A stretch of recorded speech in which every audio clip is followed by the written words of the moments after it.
अस्सलाम वालेकुम जी फ्रेंड्स। आज का जो हमारा टॉपिक है वो है डायफ्राम गेज है। हम लोगों ने मेथड्स ऑफ एक्सपेरिमेंटल फिजिक्स की सीरीज़ को स्टार्ट किया हुआ है। तो इस सीरीज़ में हम इन टॉपिक्स पर पिछली वीडियोज़ में बात कर चुके थे। तो आज की वीडियो नंबर 9 है। लास्ट वीडियो में हमने बॉर्डन गेज पर बात कर ली थी, बॉर्डन ट्यूब पर। तो आज हम डायफ्राम गेज पर बात करने की कोशिश करेंगे। तो आइए इसको स्टार्ट करते हैं। बिस्मिल्लाहिर्रहमानिर्रहीम सल्लल्लाहु तआला अला मुहम्मद सल्लल्लाहु अलैहि व आलिहि वसल्लम। अच्छा, ये देखें जो डायफ्राम गेज है, ये हमारे पास क्या है, मैकेनिकल गेज है। इसको हम लो प्रेशर, मीडियम प्रेशर या वैक्यूम प्रेशर को फाइंड करने के लिए हम यूज़ करते हैं। और इसकी जो वैल्यू होती है वो एक्यूरेट होती है। यानी हम ऑलरेडी पिछली वीडियोज़ में डिस्कस कर चुके हैं कि जो मेरे पास प्रेशर होता है एटमॉस्फेरिक प्रेशर वो 760 इतना होता है मिलीमीटर मरकरी, इतना होता है। यानी कि 760 मिलीमीटर्स ऑफ मरकरी होता है। या इसको अगर हम इन अदर कहें कि ये हमारे पास इतने इंचीज़ होता है, या फिर इन अदर वर्ड्स हम ये कह देते हैं कि ये हमारे पास इतना मिली बार्स होता है। ओके, तो ये प्रेशर है, एटमॉस्फेरिक प्रेशर है। तो अगर हम 760 जो मिलीमीटर्स ऑफ मरकरी है, इससे कम आते जाएं तो हमारे पास वैक्यूम क्रिएट होना स्टार्ट हो जाता है। यानी कि 760 मिलीमीटर्स ऑफ मरकरी से नीचे आएँ तो हमारे पास उधर उसको कहते हैं, हमारे पास वैक्यूम प्रेशर हो चुका है। और अगर हमारे पास ज़ीरो ये आ जाए, ज़ीरो की वैल्यू आ जाए, तो हम कहेंगे हमारे पास इधर एब्सोल्यूट ज़ीरो प्रेशर हो चुका है, या फिर हम कहते हैं परफेक्ट वैक्यूम क्रिएट हो चुका है। ओके, खैर इसको छोड़े। डायफ्राम गेज, सबसे पहले आप इसकी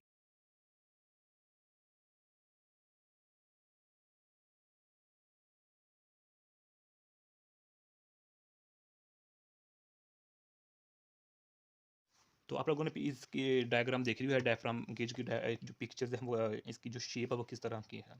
ओके, तो अब इसकी शेप में ना दो तीन तरह की हो सकती है, लेकिन जो मोस्टली यूज़ की जाती है वही हमने इधर बनाने की कोशिश करते हैं। ये देखें। ओके, ये हमारे पास है। तो ये हमारे पास, चलिए इसको हम बाद में देखते हैं।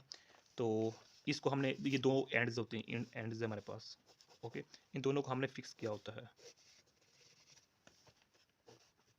जो लास्ट वीडियो थी उसमें हमारे पास जो एक एंड फिक्स था, लेकिन सेकंड फिक्स फ्री था जो मेरे पास था। लेकिन इसमें क्या है, दोनों ही जो मेरे पास एंड्स हैं, ये वाले एंड्स क्या है, फिक्स्ड हैं। ये डिफरेंस पूछा भी जा सकता है।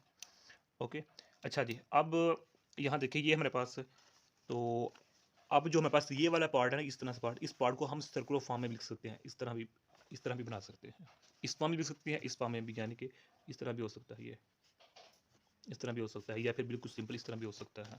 खैर, अब जो मेरे पास ये है, किस मटेरियल का बनता है, ये नॉन मेटल का अक्सरियत में हम यूज़ करते हैं। मिसाल तौर पर जो मेरे पास रबड़ होती है, ओके, इसका हमने ये बनाया होता है। या फिर जो मेरे पास होता है टेफलॉन, उसका ये हमने ये बनाया होता है। या फिर जो मेरे पास नाइलॉन होता है, उसका बनाया होता है। ये तीनों क्या हैं, ये नॉन मेटल्स। हमने मेटल बाज़ का मेटेलिक मटेरियल यूज़ किया था। मिसाल के तौर पर जो निकल होती है वो मेटेलिक मटेरियल है, तो निकल का भी हमने ये बाज़ का बनाया होता है।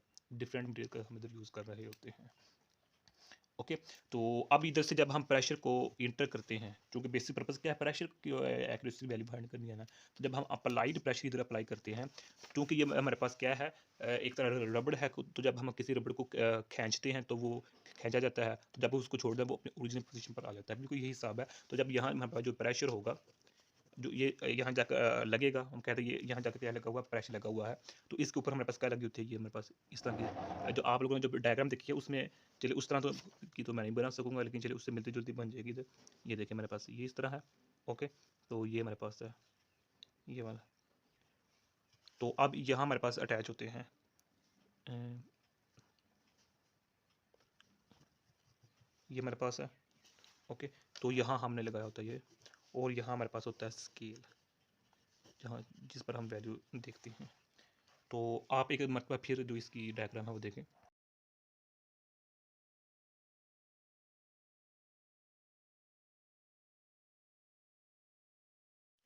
तो अब जो मेरे पास होता है ये लिंक होता है, इसको हम कहते हैं लिंक है। और ये मेरे पास क्या होता है, सेक्टर होता है। सेक्टर होता है ये मेरे पास। ओके, और ये मेरे पास क्या होता है, पॉइंटर होता है। और ये मेरे पास क्या होता है, प्रेशर स्केल होता है। प्रेशर स्केल होता है। तो खैर, जब हम प्रेशर को इधर इंटर करते हैं तो यहाँ मूवमेंट होती है, प्रेशर एग्जर्ट होता है, लगता है इधर।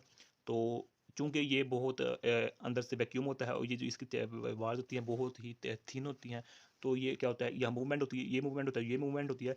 तो जिसकी बिना पर ये स्केल हम कह देते हैं, ये मेरे पास जीरो वैल्यू है, ये मैक्सिमम वैल्यू है। तो स्केल यहाँ इधर होता है या इधर इधर, तो उसकी बिना पर हम कह देते हैं प्रेशर इतना हुआ है, इतना प्रेशर इसके अंदर नहीं हुआ। तो ये है जितना ज़्यादा प्रेशर देते जाएंगे तो ये मूवमेंट होगी, तो ये अप डाउन होगा, जिसकी वजह से ये भी मूव करेगा, तो जिसकी जो हमारे पास ये स्केल होगा, ये स्केल इधर रहेगा, इधर इधर, तो वो प्रेशर यहाँ पर स्केल हमें वैल्यू बता देता है। तो ये मैं हम इस तरह के मेरे पास क्या है, ये मेरे पास मैकेनिकल गेज है, ये मेरे पास मैकेनिकल अरेंजमेंट है ये हमारे पास। ओके, तो अब जो मेरे पास डायफ्राम गेज है, इसको हम एक और नाम देते हैं। वो नाम क्या है, वो मेरे पास है मेम्ब्रेन प्रेशर प्रेशर गेज। इसको हम ये भी नाम देते हैं। वो क्यों नाम देते हैं, अब यहाँ देखिए, चूँकि हमने कहा था जो मेरे पास ये रबड़ का होता है, इलास्टिक होता है, यानी कि जितना जैसे हम रबड़ तो जो उस पर प्रेशर अप्लाई करते हैं तो वो ज़्यादा खींचा जाता है, तो जब उसको छोड़ देते हैं वो ओरिजिनल पोजीशन पर आ जाता है रबड़ जो हमारे पास होती है। तो इसी तरह हमारे पास ये रबड़ का होता है, रबड़ टाइप होती है। तो जब यहाँ इस पर जब प्रेशर लगता है, यानी कि जो मेरे पास ये होती है ये फॉर्म, तो ये इस तरह हो जाती है, इस तरह हो जाती है। ओके, वो प्रेशर के हिसाब से होता है, इसकी जो शेप होती है वो चेंज होती है प्रेशर के हिसाब से। प्रेशर लो है या प्रेशर ज़्यादा है, जिसके नाम पर इसको हम मेम्ब्रेन प्रेशर गेज का नाम देते हैं। तो लिहाजा ये जो गेज है इसको ज़्यादातर हम लो जो प्रेशर होता है उसको फाइंड करने उसकी वैल्यू को फाइंड करने के लिए हम ज़्यादातर यूज़ करते हैं।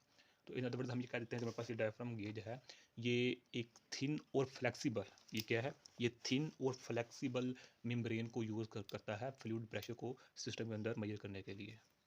तो अब अगर मैं ये कहूँ कि जो हमारे पास था ये बोल्डन ट्यूब प्रेशर गेज और इस डायफ्राम गेज, इन दोनों के दरमियान फ़र्क क्या था, अगर ये क्वेश्चन हो तो दोनों में फ़र्क क्या है कि लास्ट वीडियो में हमने सी टाइप यूज़ करते थे, इस तरह की टाइप यूज़ करते थे। ओके, लेकिन इसमें हम सी टाइप इस तरह की जो कोई भी शेप यूज़ नहीं करते, यानी कि उसमें क्या होता है जो प्रेशर को फाइंड करते थे तो इसका ज़रूरत हमें होती थी, लेकिन इसमें ज़रूरत नहीं होती।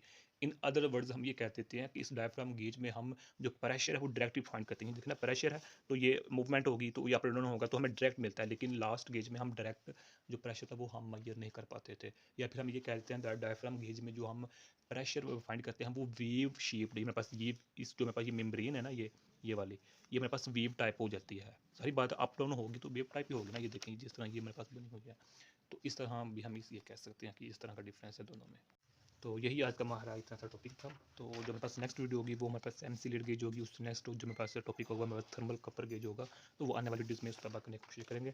तो ये आज हमारा इतना सा टॉपिक जज़ाकल्लाह खैर। अगर आप लोगों ने अभी तक हमारा चैनल पाक एम अकेडमी इसको सब्सक्राइब नहीं किया तो प्लीज़ सब्सक्राइब कर दे, वीडियो अच्छी लगी तो लाइक कर दे, जज़ाकल्लाह खैर। अस्सलामु अलैकुम व रहमतुल्लाहि व बरकातुहू।